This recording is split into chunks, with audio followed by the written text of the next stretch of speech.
Elegante. Estilo. Punto. Perfección. Ser diferente es ser Signone. Las botas de seguridad Vikingo son la mejor opción al momento de realizar labores de todo tipo. Cuentan con variados y atractivos diseños que te harán sentir con la máxima comodidad y seguridad posible, debido a que protegen tu pie de la humedad, superficies ásperas y calientes y además son aislantes a la electricidad. Vikingo, seguridad y prestigio para toda Venezuela. Seguimos con Vladimir a la Una.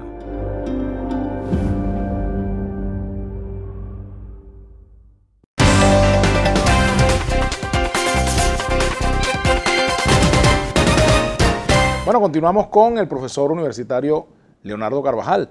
Leonardo, estábamos hablando sobre la propuesta en materia económica. ¿Qué hay que hacer para que la educación tenga,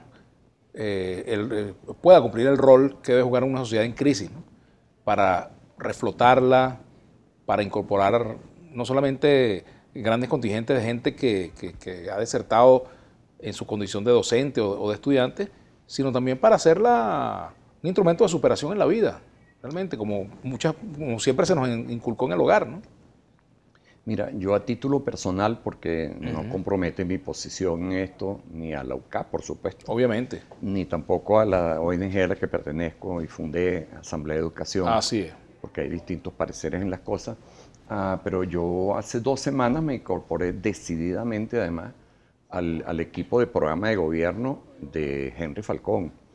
Y ellos me pidieron que elaborara un cuerpo de propuestas y, según entiendo, por Francisco Rodríguez, que es el jefe de todo ese armaje, han sido incorporadas esas ideas a la oferta electoral, y no son ideas mías, son ideas maceradas en muchos eventos, muchos encuentros, uno de ellos de especial significación, como fue el Foro SERPE, coordinado por el padre Luis Ugalde. Esto no lo compromete a él, desde luego. Obviamente. Benjamín Charizker, Gustavo Rosa, en mi persona, Tulio Ramírez, o sea, una treintena de venezolanos estuvimos año y medio pensando en la educación.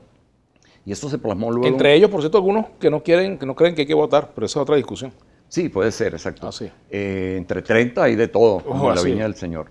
Entonces, eso se plasmó en un libro y a mí me tocó hacer como las propuestas condensadas. Y de allí, por supuesto, porque fíjate, en educación no es como en economía, que por ejemplo en el año 12, esas propuestas vienen del año 12, en economía de repente el precio del petróleo estaba en 110, en el año 18 está en 50, entonces en el año 12 no había hiperinflación, había inflación alta, pero ahora sí. Entonces tú en economía tienes que plantear una estrategia totalmente distinta. En educación los fenómenos buenos y malos son de largo plazo.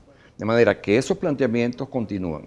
Sin embargo, y esto es lo que está básicamente en el programa de Henry Falcón, en el campo de la educación, del subsistema básico, o sea, de los niñitos de preescolar, de primaria y secundaria, una primera cosa, a tono con lo que te dije antes, primero se vive y luego se aprende. Y se vive comiendo, pana. Entonces,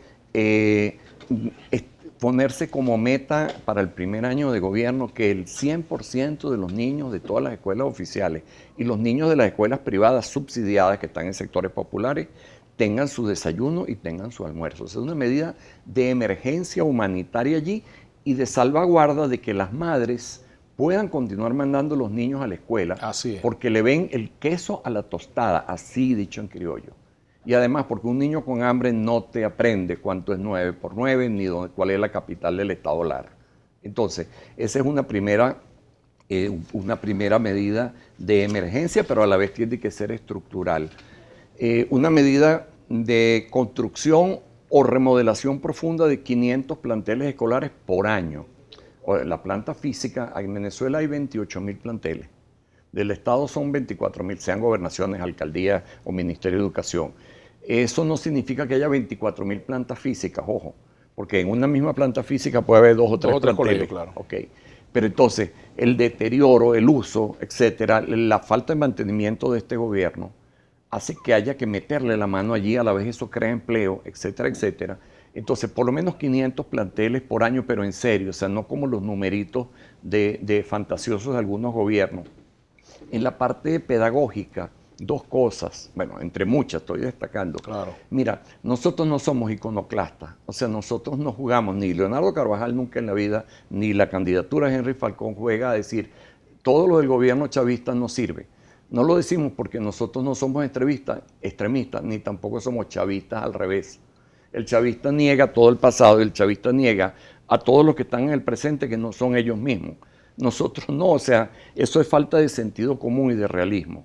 El chavismo ha hecho unas poquitas cosas buenas. Una de ellas, las computadoras Canaima. Otra de ellas, los libros de la colección Bicentenario. Eso hay que mantenerlo en cuanto significa distribución gratuita de libros de texto y de un instrumento básico en el siglo XXI, que es la computadora.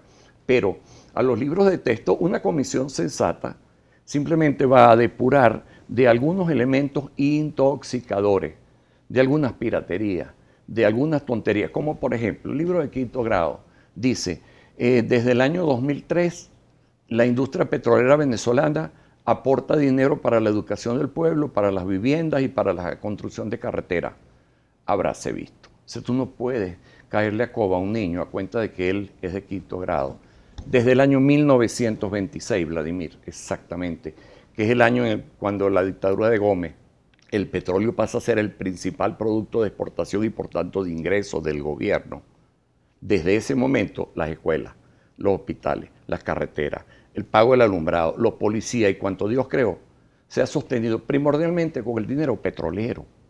Y así fue siempre. Entonces, ¿por qué tú me vas a meter una mentira, a falsear la historia por una ideología barata y que nosotros la hicimos rojita desde el 2003? No, un momentico. Esa tontería, ese bodrio ideológico hay que quitarlo, pero no hay que quitar demasiadas cosas.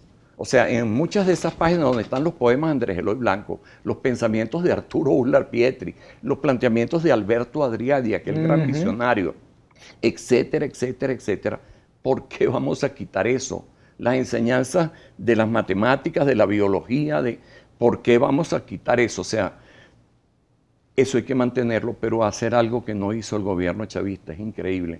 Repartió las computadoras y no formó a los maestros en cómo interactuar con las benditas computadoras en el aula, en los procesos netamente escolares.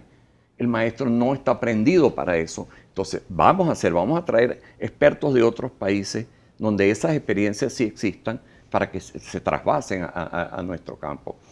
Y en secundaria, algo demasiado importante, no puedo dejar de decirlo, hay que crear un área desde primer año a sexto año de trabajo real, de pasantías en donde es.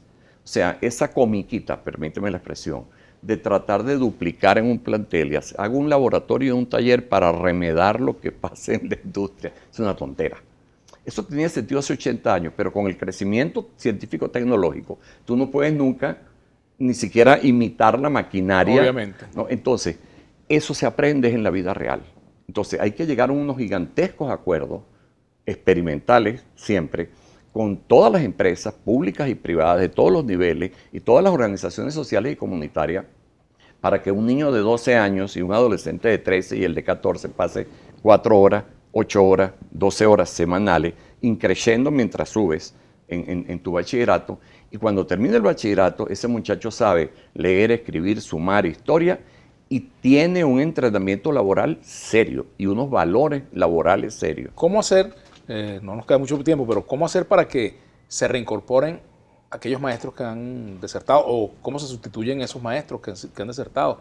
¿Cómo hacer para que...? Más que en el campo de los maestros, que ahí en principio habría superávit, pero donde hay el terrible déficit de más del 50% en todas esas asignaturas, y los muchachos están piratamente recibiendo una nota que es el promedio de las otras, donde no tuvieron profesor de biología, de química o matemática. O sea, eso no puede ser. Hay que reunirse con los directores de las 66 instituciones educativas del país, sin distingos sectarios, amigos chavistas, que lo han hecho sectariamente al respecto. Y viví esa experiencia. O sea, con las universidades privadas, con la UPEL, con la Central, con la Bolivariana, con todos, y establecer un plan de emergencia para reciclar maestros como profesores de esas áreas, aunque sea con un año de formación específica. O sea, necesitamos no sé cuántos profesores de biología, hay que formarlos al menos en un año, porque es preferible un profesional de la educación, maestro, con experiencia ya didáctica, que tenga al menos un año de biología, a que tenga 0 profesor, pero también médico, pero también ingeniero. O sea, todo el que quiera echar una mano y que se le ha execrado el sistema educativo, usted es médico y usted vive en Boconó, y usted necesitamos las 8 o 12 horas de biología y química de bachillerato, ayúdenos usted. Y a usted, que es un profesional y no tiene problemas por el saber específico, vamos a darle aunque sea un curso de 3 meses de lo pedagógico, cómo evaluar, etcétera.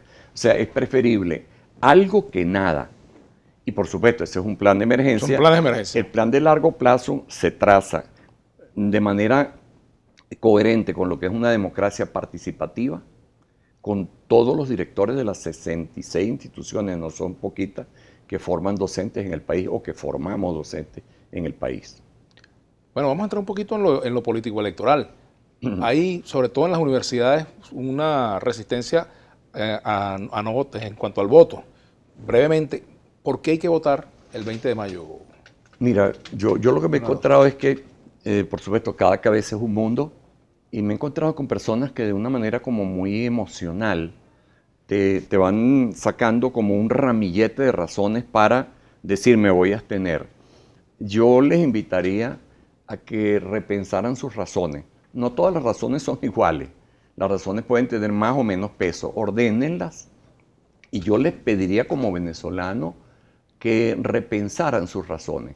Yo, por supuesto, estoy escribiendo unos artículos hablando ya en específico de 6, 8, 10 o 12 de las principales razones de los abstencionistas, que yo las veo equivocadas. Pero creo que lo importante es que cada quien las vea. O sea, cuando, por ejemplo, alguien dice, yo no voy a votar porque así deslegitimo a Maduro, o si voto lo legitimo, o sea, que es la misma moneda por las dos caras, yo les diría, mire, Donald Trump, Enrique Peña Nieto, Juan Manuel Santos, Néstor Kirchner, y muchísimos en el mundo, y el último es el general Al-Sisi allí en Egipto, ganan sus elecciones simplemente porque tienen el 20 o el 25% de todo el padrón electoral. Al-Sisi, 60 millones de egipcios. ¿Cuántos votaron? 23 millones, una minoría. Pero quedó deslegitimado por eso. Ni de broma, señores, ni de broma. Entonces, por ejemplo, esa es una razón que hay que pensarla, porque se dice, bueno, esto es así. Piensa en las razones. Te agradezco mucho, Leonardo, que hayas venido. Y bueno, gracias a ti. Quedamos pendientes para entrar en mayor detalle sobre el tema educativo. Próximamente vamos a tenerte nuevamente por acá. Seguro. Te agradezco muchísimo. Bueno, nosotros hacemos una pausa.